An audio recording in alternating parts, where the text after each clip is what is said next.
अस्सलामुअलैकुम वरहमतुल्लाहि वबरकातुहू। दोस्तों, मुफ्ती सलमान अज़हरी साहब जब से अरेस्ट हुए हैं तब से हर मकतबे फ़िक्र के लोग, चाहे सुन्नी हो या देवबंदी हो या अहले हदीस हो, किसी भी मकतबे फ़िक्र के लोग हों, वो सारे के सारे मुफ्ती सलमान अज़हरी साहब के समर्थन में खड़े हैं और कह रहे हैं कि मुफ्ती सलमान अज़हरी साहब की इतनी सी बात, इतना बड़ा हंगामा खड़ा नहीं करना चाहिए था। दोस्तों, अपने तो अपने हैं जो गैर मुस्लिम हैं, जो हमारे भाईचारे वाले हिंदू भाई हैं, उन्होंने भी मुफ्ती सलमान अज़हरी साहब के ऊपर ट्वीट करते हुए नजर आ रहे हैं। महाराष्ट्र से आप विनय दुबे को तो पहचानते ही होंगे, वो मुफ्ती सलमान अज़हरी साहब को ट्वीट कर रहे हैं कि ये शेर में कि कुछ देर की खामोशी है फिर शोर आएगा, अभी कुत्तों का वक्त है हमारा भी दौर आएगा। इसमें कोई ऐसी बात नहीं है, इसमें ना ही किसी हिंदू का नाम लिया गया, ना ही किसी नेता का नाम लिया गया, ना ही किसी पार्टी का नाम लिया गया, किसी का भी नाम नहीं लिया गया। इसी तरीके से जो हमारे हिंदू भाई लोग हैं, जो एक दूसरे के भावनाओं को समझ रहे हैं, जो अच्छा बुरा समझने की ताकत रखते हैं, ऐसे हमारे हिंदू भाई लोग समर्थन कर रहे हैं और ट्वीट भी कर रहे हैं। और एक हमारे भाई रवि कान साहब ने वीडियो के जरिए से सारी बात कहे हैं मुफ्ती सलमान अज़हरी साहब के ऊपर।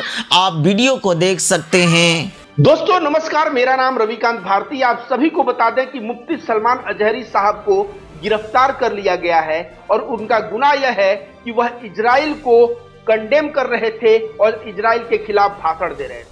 वह फिलिस्तीन के गाजा पट्टी पे जो मासूम बच्चों का, अस्पताल पे महिलाओं को जो कत्लेआम हो रहा है, उस कत्लेआम से उनका हृदय बहुत दुखित था और वह भाषण देते हुए इजराइल को खरी खोटी सुनाते हैं और वह कह देते हैं कि आज खामोशी है कल शोर आएगा, आज कुत्तों का दौर है कल हमारा दौर आएगा।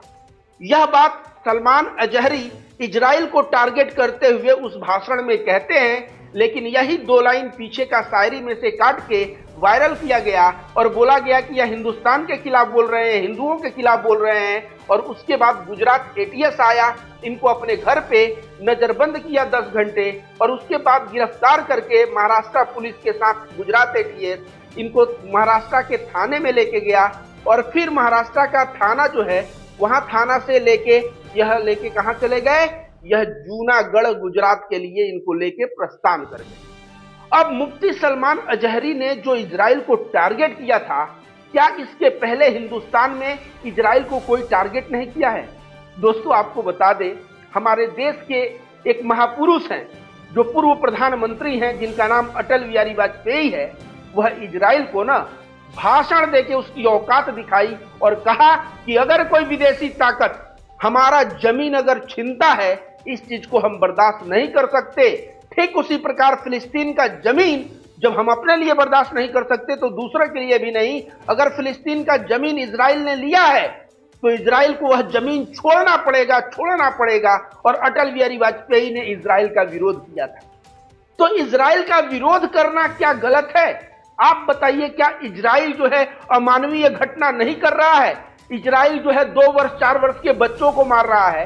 कल जो है एक बच्चा बंदूक के साथ, वो जो खिलौना वाला बंदूक प्लास्टिक का होता है ना, 4 वर्ष का छोटा सा मासूम बच्चा उसके साथ खेल रहा था वेस्ट बैंक फिलिस्तीन में। वहां से उसको पूरा आर्मी पहुंचता है, उसके घर को ध्वस्त करने का प्रयास करता है और बच्चे को गिरफ्तार करके लाता है। इजराइल मासूमों पे अत्याचार कर रहा है कि नहीं, महिलाओं पे अत्याचार कर रहा है कि नहीं? अभी तक गाजा पट्टी पे लाखों लाख लोग मारे गए।